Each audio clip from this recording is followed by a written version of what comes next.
So you've finished your treatment and now you're starting the first draft of your dialogue, and you think this is the time that you need to shine, that you need to write exquisite, poetic, brilliant, and insightful dialogue for each scene. And I am here to tell you, no, that is actually not the case. The best thing you could do with your time, although it sounds boring and arduous, is to certainly indicate how talent should, or characters should, be talking and write according to their personality traits.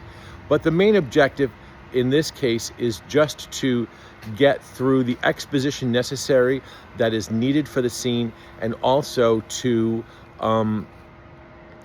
basically put placement dialogue so that you can finish the first draft. This will result in a terrible, messy, and almost unreadable first draft. And you're going to ask, well, why would I do that? Well, this is the reason why.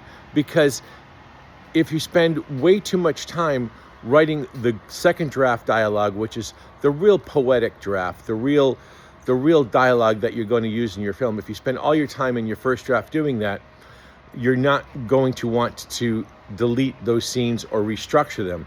And you're going to spend an awful lot of time trying to salvage really good dialogue in deference to scenes and story arc.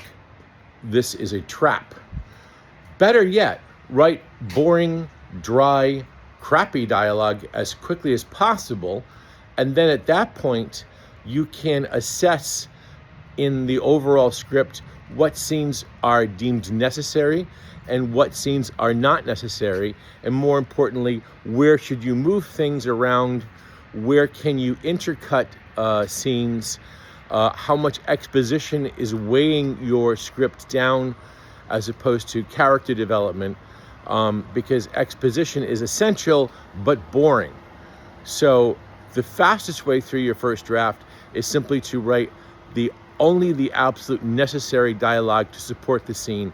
Then at that point, get together with your editor or your writing partner or your producer or your friend and go through each scene and say, okay, how can we make this scene shorter?